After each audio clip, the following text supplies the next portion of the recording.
네, 안녕하십니까. 점심시간이 지나고 이렇게 좋은 사람이 좋다는 멋진 음악으로 시작하는 글로벌 비전 연구소장 최혜연입니다. 오늘은 제가 통하는 사회 인권이라는 주제를 가지고 여러분들을 만나게 되었습니다. 저는 지금 현재 안산에서 글로벌 비전 연구소를 하고 있고요. 그 외에도 한국건강가정진흥원에서 다문화 이해 강의와 월드비전 세계시민교육 강사로 활동하고 있습니다. 요즘 한창 뜨는 그런 우리 문화, 다른 문화, 글로벌 시대에 맞춰서 오늘 제가 인권을 처음으로 접한 것 또한 다문화를 시작하면서 필요성에 의해서 인권을 접하게 되었는데요. 많은 분들에게 인권이라고 질문을 하면은 처음에는 대답하기가 정말 힘들어 하십니다. 그래서 오늘은 인권이 무엇인가, 세계 인권 선언이라든가 사례를 통해서 여러분들을 방송으로 만나겠습니다. 처음 인권은 제가 좋아하는 분입니다. 성공회대학교에서 인권 강의를 하고 계시는 하정광 선생님이신데요. 혹시나 세바시에서 우리 방송하시는 분들도, 방송을 듣는 분들 또한 이걸 들어보신 분들도 계실 거예요. 제가 평상시에 강의를 준비하면서 저희 작은 아이가 제게 이런 말을 했습니다. 그 동영상에는 엘리베이터 앞에서 어머니와 아이가 엘리베이터를 기다리면서 하는 말이에요. 옆에는 환경미화하시는 분이 계시는데 그 아이 엄마가 아이에게 자, 너도 커서 공부 안 하면 누구처럼 땡땡땡 된다, 이런 말을 하는 거예요. 그러면서 저희 작은 아이가 어머니께서 저런 말씀을 나에게 했으면 정말 나도 지금 저희 아이는 대학생입니다. 나도 지금 공부를 하지 않았을 거라고. 그래서 그런 말을 들으면서 스스로 공부도 자기가 스스로 알아서 하는 거기 때문에 제가 정말 조금 징한 감동을 느꼈습니다. 네, 그래서 오늘 인권 강의를 하면서 사람이라면 누구나 태어나면서부터 가지고 있는 생명이라든가 자유평등에 대한 관한 기본적 권리입니다. 그리고 인간의 권리를 넘어서 인간이 되기 위한 권리, 당연한 권리를 인권이라고 이야기할 수 있겠지요. 그러면서 필수적인 권리, 인권은 있어도 그만, 없어도 그만이 아니고요. 누구에게나 당연히 보장되어야 되는 그런 최소한의 권리입니다. 그래서 사람으로 존재한다는 그것만으로도 우리는 존중받아야 할 가치가 있지 않습니까? 네, 그래서 인권은 보이는 것보다 더 가까이 있습니다. 네, 그래서 지금 이 시간 제가 인권 이야기를 하면서 방송을 듣는 여러 청취자분들께서도 인권이 뭘까 한번 생각하는 시간을 한번 가져보시기 바랍니다. 인권은 무엇이다? 정답은 없습니다. 자기들만의 인권을 한번 생각해 보시고요. 어느 학교에서 복도에 부착된 인권 카드를 하나 예시를 해드리겠습니다. 인권은 기차래요. 왜냐하면 모든 칸이 함께 달려가기 때문이다, 이렇게 적혀져 있고요. 또 인권은 나비다. 저는 이 나비라는 말을 너무 좋아해요. 왜냐하면은 저 또한 지금 글로벌 강사라서 한국에서도 캐나다에서도 우리 문화를 전하고 온 강사인데요. 그러면서 아름답기 때문에 우리 문화를 전하고 지금 인권 이야기를 하면서 모든 사람들에게 평등하고 그런 이야기를 전함이 정말 아름다운 것 같습니다. 그리고 인권은 양말이래요. 왜냐하면 양말은 두 개가 함께 있어서 한 켤레가 되기 때문에, 물론 한 켤레를 사용하시는 분들도 있을 거예요. 그죠? 네, 그래서 다 똑같지는 않지만 어느 친구의 이런 카드를 한번 이야기할 수가 있겠습니다. 그리고 인권은 그들만의 삶의 그 자체라고도 할 수 있습니다. 네, 그래서 대한민국 헌법 10조에도 이렇게 행복을 추구할 권리, 존엄할 가치를 가지는 권리, 그래서 인권을 보장할 의무를 진다 10조에도 나와 있고요. 세계인권선언 1조에서도 모든 인간은 평등하며 신으로부터 양도할 수 없는 권리를 부여받았고 이 삶과 자유 그리고 행복을 추구할 수 있는 권리가 그것이라고 세계인권선언 1조에도 나와 있습니다. 그리고 국가인권위원회법에도 제2조에는요. 헌법 및 법률에 보장하거나 대한민국이 가입한 이렇게 법으로 이야기하니까 우리 청취자들께서 좀 지루하실 겁니다. 그래서 인간으로서 존엄과 가치와 자유와 권리를 말한다고 이렇게 생각하시면 됩니다. 네, 그래서 태어나면서 자유롭고 존엄하며 모두 다 평등합니다. 그리고 이성이 있고요. 양심을 가지고 서로 형제처럼 대하는 그런 정신입니다. 그래서 우리가 또한 하나하나 분리되어 보면은 뭐 30조까지 있는데 거기에 하나하나씩 이제 짧게 한번 찾아가 보면은 요즘 안전 정말 많이 생각하셔야 되잖아요. 무슨 일을 행사를 치르든가 저희 안산하면은 꼭 한 가지를 떠올리는 게 있는데요. 네, 거전에는 다문화 이야기했습니다. 그래서 생명과 자유 그리고 안전에 대한 권리도 이야기할 수 있고요. 그리고 또 비인간적인 처우라든가 처벌로부터 자유롭고 이런 것들도 얘기할 수 있습니다. 그리고 평화의 집회, 결사의 자유, 재산을 소유하고 임의로 박탈하지 않는 자유도 17조에 들어와 있고요. 사생활 및 통신의 간섭을 받지 않는 권리 또한 12조에 들어와 있습니다. 그리고 요즘 공개적인 재판을 받을 권리, 배심원들이 와서 이렇게 같이 하는 그런 재판도 있지 않습니까? 그런 권리도 10조에 나와 있습니다. 또한 한 가지 더 이야기하면은 서스럼 30조까지 있지만 19조에는요 우리가 사상이라든가 양심, 종교의 자유와 그리고 우리가 어떻게 표현하느냐에 따른 의사의 자유 또한 들어가 있습니다. 시간 관계상 제가 일일이 많이 대답은 못하겠고요. 그래서 사회권에 보면은 사회 보장에 대한 권리 또한 들어가 있고 일하면서 일할 수 있는 권리, 실업으로부터 보호받을 권리, 또 육아휴가 같은 경우에 일주일에 주휴수당 같은 경우에는 일주일에 15시간 이상 일을 하면은 또 주휴수당이 주어지는데 그런 것들도 받을 권리도 있습니다. 그리고 무엇보다도 가장 또 중요한 거는 또 건강이 가장 중요하겠지요. 네, 건강 및 행복에 필요한 생활 수준을 누릴 권리 또한 25조에 들어가 있습니다.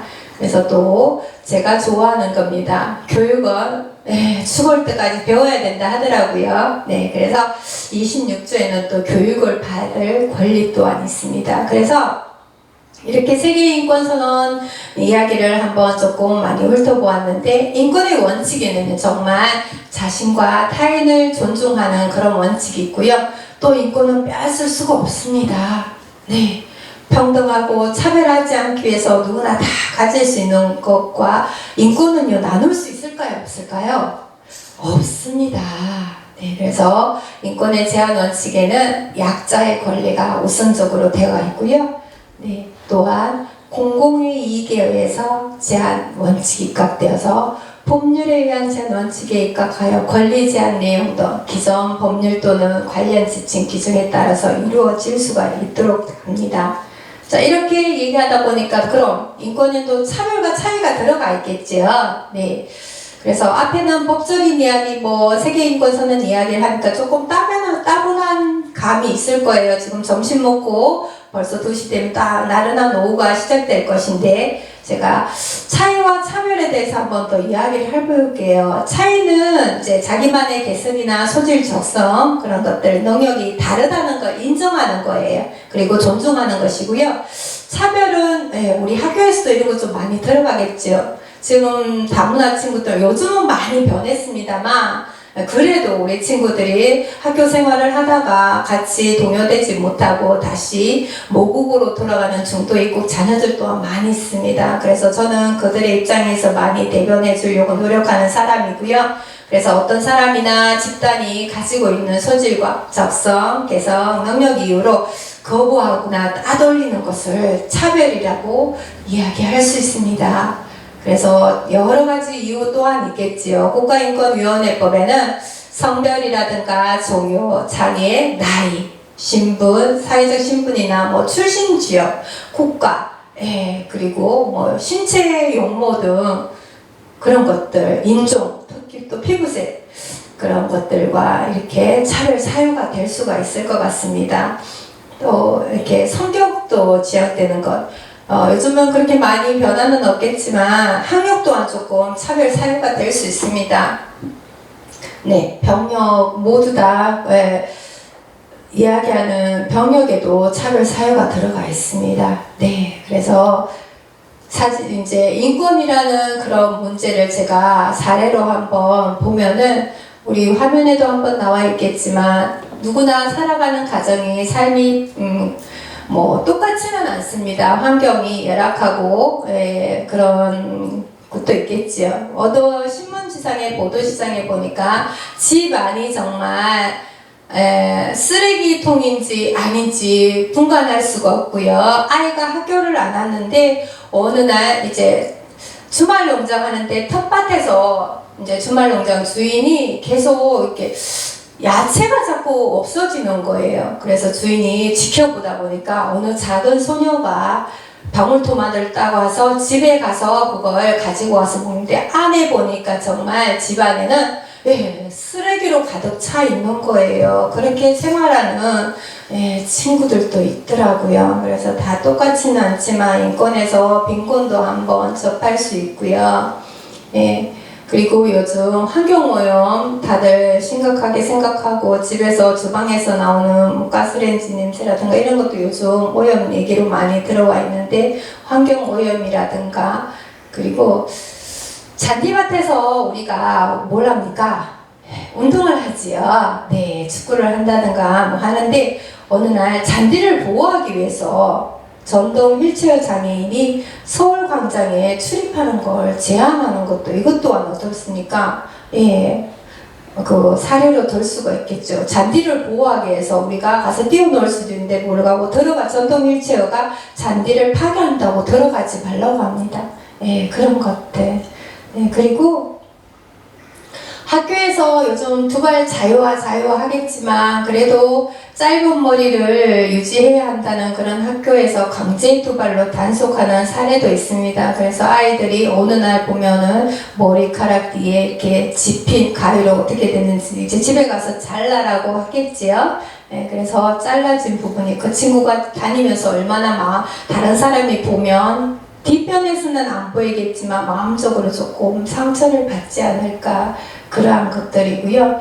또한 어린 친구들의 예를 들어보면은 옛날에 숙제를 내고 아니면 글쓰기를 잘 못할 경우에는 선생님이 일기 숙제를 내지 않습니까? 그리고 개인만의 숙제를 읽고 나서 선생님이 검사를 한다고 이렇게 하면서 잘했다 못했다 시상식 또한 할 수가 있습니다. 그래서 올바른 생활 지도를 한 다음에 하면서 우리 아동 인권의 침해 또한 되지 않을까 그런 생각을 한번 해보았습니다. 그럼 인권에서 가장 필요한 계층은 어딜까요? 물론 장애인이겠지요. 하지만 가장 지금 현장에서 우리 군인이라든가 가장 심각하게 나타나는 곳이 있습니다.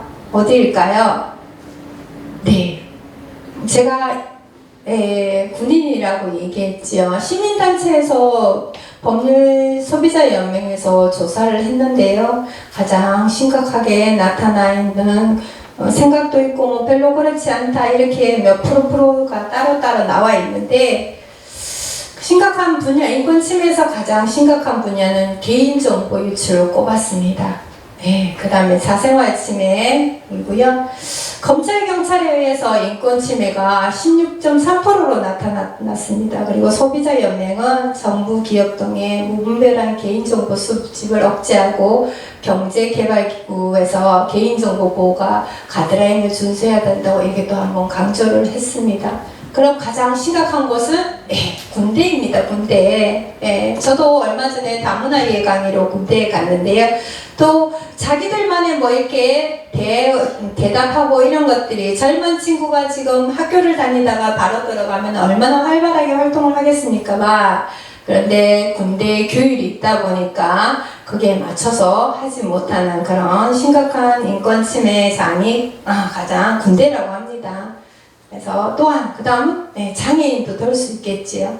맞습니다. 자, 인권으로 바라본 사례를 한 가지를 더 보겠는데 저 경제적인 면을 생각하면서 텔레마케터들이 직장에서 일을 하면서 이렇게 매를 맞는 그런 사례를 JTBC에서 방송을 했습니다. 설마 설마 저렇게 활동을 하면서 이렇게 저런 일도 있을까? 성인인데 그런데 실적이 많이 나오지 않았다고 해서 상사가 이렇게 구타를 하고 자기 스스로 볼을 때리고 그런 영상 또한 우리가 TV에서 방송을 본 것 또한 있습니다. 그래서 그런 것들 또한 일을 하면서 윗사람이라든 그렇게 얼마나 마음적으로 다칠 수 있습니까? 그래서 한국 사람들은 어떻게 해요? OECD 국가에서 일에 파묻힌 나라 중에서 2위라고 합니다. 이렇게 열심히 일을 하는데 그래서 나라별로 보면은 멕시코가 1위이고요. 대한민국이 일에 파묻힌 나라 중에 2위라고 합니다. 저 친구도 멕시코, 한국에 살다가 다문화 가정 친구인데 지금 멕시코에 가 있거든요. 한 번은 가보고 싶은 나라입니다. 그래서 그 나라가 가장 많이 1위로 올라와 있네요. 그 다음 11위, 미국은 11위예요. 그리고 프랑스는 30위. 살기 좋은 나라 네덜란드 34위입니다. 그래서 이렇게 인권으로 이야기를 하면서 이렇게 혹시나 크레파스 살색 이야기 한번 들어보셨나요? 네. 이거는 누가 했냐면요.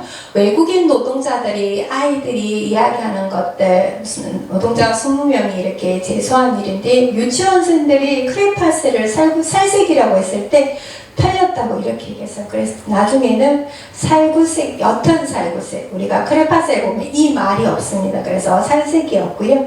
그래서 제가 조금 전에 피부색 차별 이야기하면서 피부색 이야기했지요. 그런 것들에서 같이 이야기할 수 있겠습니다. 그래서 또 다문화 시대를 이야기하면서 경찰 방송이니까 그 이야기가 생각나네요. 몽골에서 온 친구인데요. 처음에 우리나라에 산업연수생으로 들어와서 활동을 하다가 어느 날 직장 동료와 다퉈가지고 나왔는데 허겁지겁 나오다 보니까 이제 돌아다니다 보니까 배가 고팠어요. 그래서 분식점에서 밥을 간단하게 시켜 먹고 돈을 지불을 하려고 하는데 돈이 없는 거예요. 그래서 분식점 아주머니가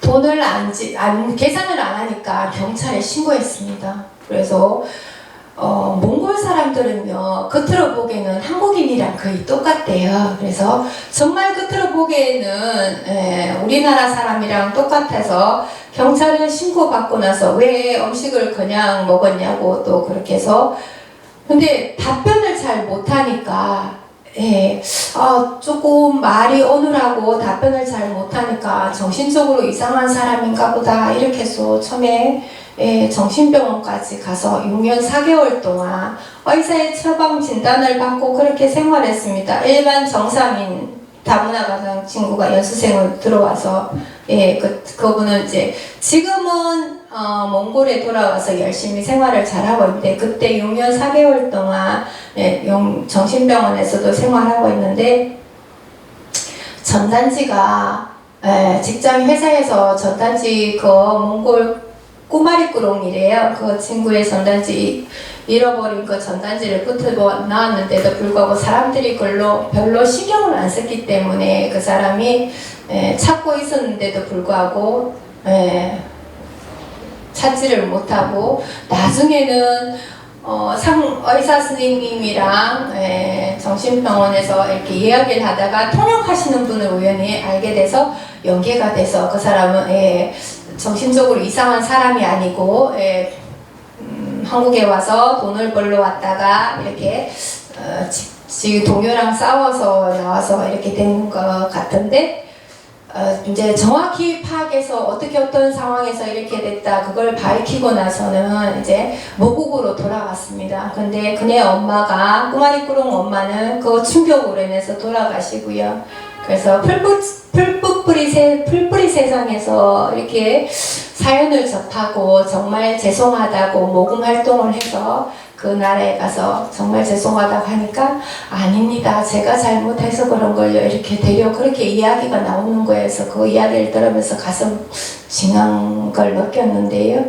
이렇게 자신이 우리가 좀 더 관심을 가지고 이 사람이 누구라고 조금만 더 관심을 가졌으면 정상인인데도 불구하고 정신병원까지 가지 않은 그런 일도 있었을 건데 주위에서 의사 선생님든 간호사든 상담하시는 선생님들이 다들 이렇게 조금만 더 관심을 가지고 했었으면 지금은 아니겠지요. 모든 분들이 이렇게 한국 사람을 대하거나 이렇게 열심히 자기 일에 맡아서 열심히 도와주시지만 그런 옛날 얼마 전에 사례를 제가 한번 더 이야기하고 싶었습니다. 그래서 그 친구가 모국에 돌아와서 이렇게 우리나라를 원망하지 않고 자기에게 그렇게 주어진 상황을 원망하지 않고 그냥 감사하게 자기가 잘 못해서 그런 일을 이야기하다 보니까 거기에서 우리는 한 가지 더 다른 사람을 더 배려하는 마음에서 관심을 좀 가지자는 것들 그런 것들 이야기하고 싶습니다.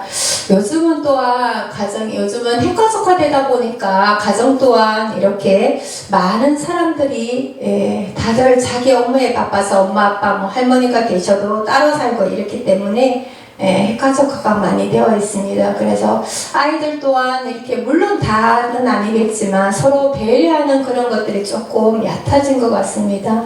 그래서 저희가 우리 문화를 접하면서 인성이라는 파트에서 서로를 배려하는 그런 인권 실천의 기본을 한번 이야기한 그거는 가정에서부터 실천이 되어야 되지 않을까. 그래서 삶을 풍요롭고 행복한 가치가 있겠지요. 그리고 스스로 이렇게 도와가면서 옆 사람도 배려하고요. 그러면서 잘 안 될 때는 대화로서 설득하고 이렇게 하는 것들 또한 좋겠습니다.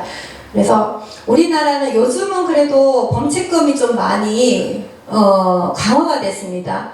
횡단보도 신호 위반해도 어느 날 경찰들이 단속을 합니다. 그죠?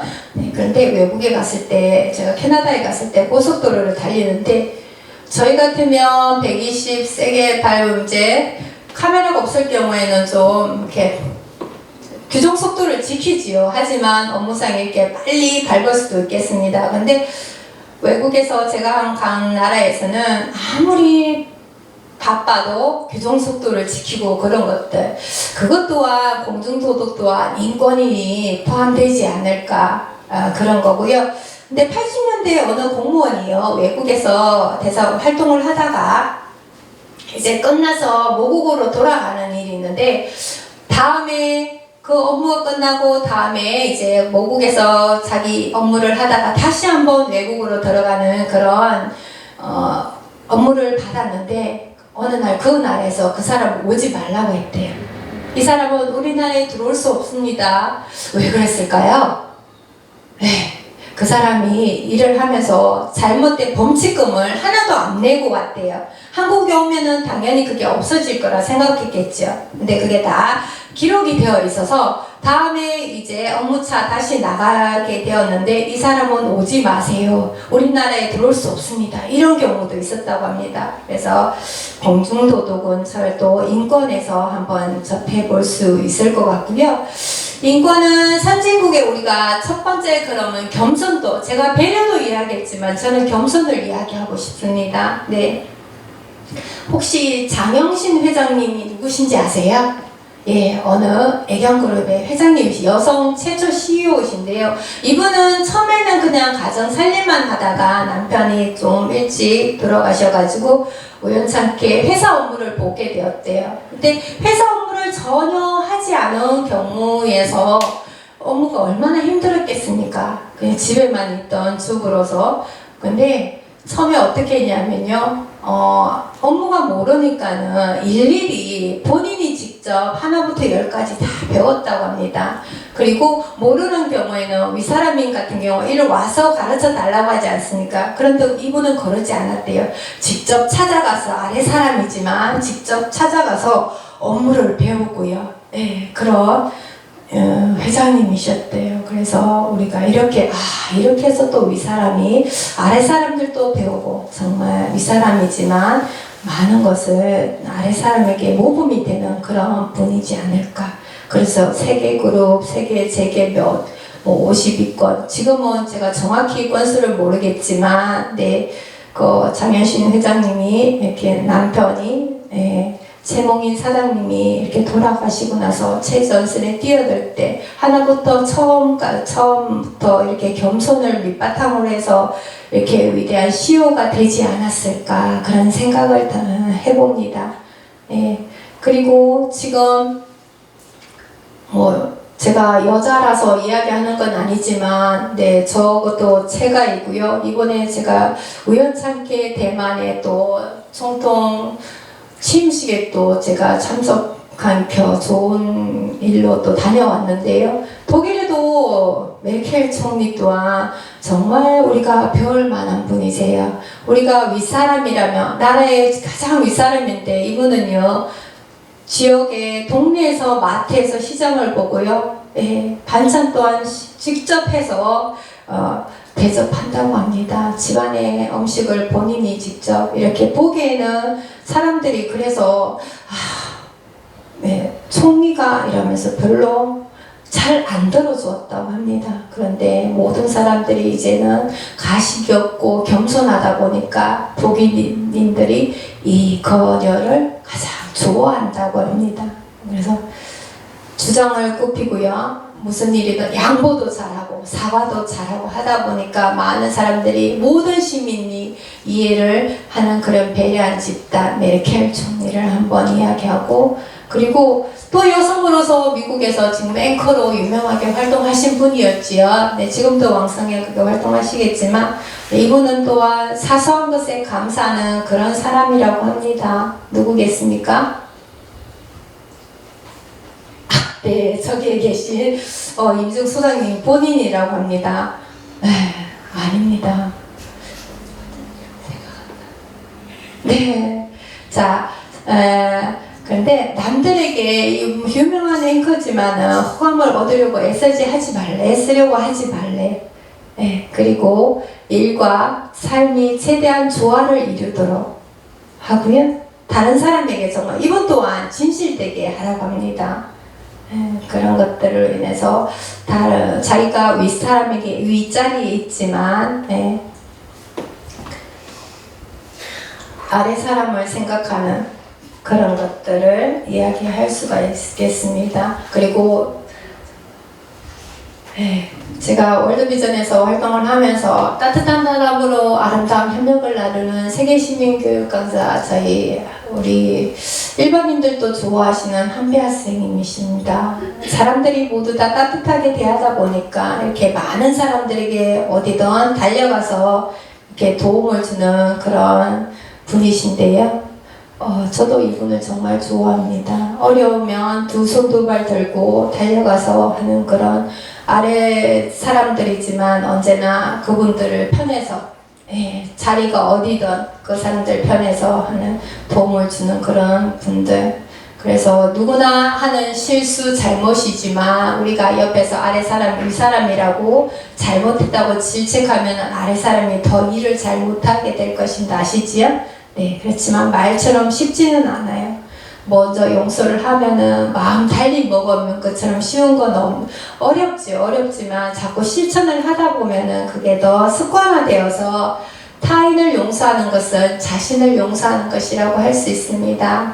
네, 그래서 우리가 말 또한 아름다운 꽃처럼, 김민우 선생님 그 책이 생각나네요. 꽃처럼 꽃도 꺾지 말라고 아프다고 하는 그런 책 김민우 스님이 내신, 그래서 꽃으로도 때리지 말라는 그런 것들, 아름다운 꽃처럼 그 색깔을 지니고 있다는 그런 어느 분의 말이 생각나네요. 그래서 평상시에 우리가 말에서 천냥빚을 갚는다고 이야기했지요. 그래서 늘 우리가 한국 사람들 잘하는 말 있습니까? 근데 잘 쓰지 않는 말도 있습니다. 네, 물론 사랑하는 사람들끼리는 사랑에 많이 쓰겠지만 우리 일반 가정에서도 주위의 동료분들에게 뭐 사랑해라든가 고마워라든가 미안해 이런 말을 조금 잘 쓰는 회사, 동료, 직원, 가족들 여러분들 되셨으면 좋겠습니다. 그리고 말도 행동이고요, 행동도 말이 됩니다. 그래서 우리가 타인 앞에서 잘난 척하는 자는요 늘 외롭고 불평불만하대요. 그래서 겸손한 자는 온화한 눈길, 다정한 미소로 늘 뿜다 보니까 그런 사람들 보시면 이렇게 어때요? 변은 익을수록 고개를 숙인다고 하지요. 그래서 우리가 늘 옆 사람과 배려하면서 이렇게 생활하다 보면은 다른 사람들이 더 찾아와서 이 사람은 늘 다른 사람을 잘 섬기고 챙겨주네, 이런 것들을 생각하면서 우리가 행동하는 그런 사람들이 되셨으면 저는 좋겠습니다. 그래서 지금 인권 이야기를 하면서 인권 상담 전화가 있습니다. 몇 번일까요? 지금 인터넷으로 검색하시는 분들 계실 겁니다. 네, 1331이요. 네, 전국 어디서나 국번 없이 이렇게 번호 눌려서 인권 상담 전화 가능하고요. 요즘은 또 지역마다 또 인권 센터가 있어가지고요. 국가인권위원회도 있겠지만 요즘 저는 노동인권을 또 이야기하다 보면 노동인권 센터가 여러 지역에서 좀 몇 군데 있습니다. 거기에서 또 노무사님들이 더 친절하게 상담을 해주시기 때문에 그런 혹시나 일을 하면서 일상적인 이야기들이 궁금하시거나 상담을 원하시는 분들은 또 센터 전화로 상담도 가능하시겠습니다. 이렇게 오후 시간에 좀 지루하고 이렇게 딱딱한 인권 강의이지만 저는 결론을 내려보겠습니다. 인권은 누구나 가져야 권리고요. 인간의 존엄성을 생각하면서 만인을 사랑하고 자유롭게 행동할 수 있는 그런 인권, 먼저 내 주위, 이웃, 가정을 먼저 생각하면서 말로서 우리가 다른 사람을 다치지 않는 그런 인권을 생각하는 배려하는 사람들이 되셨으면 좋겠습니다. 오후 시간도 행복한 시간 되시기 바랍니다. 감사합니다.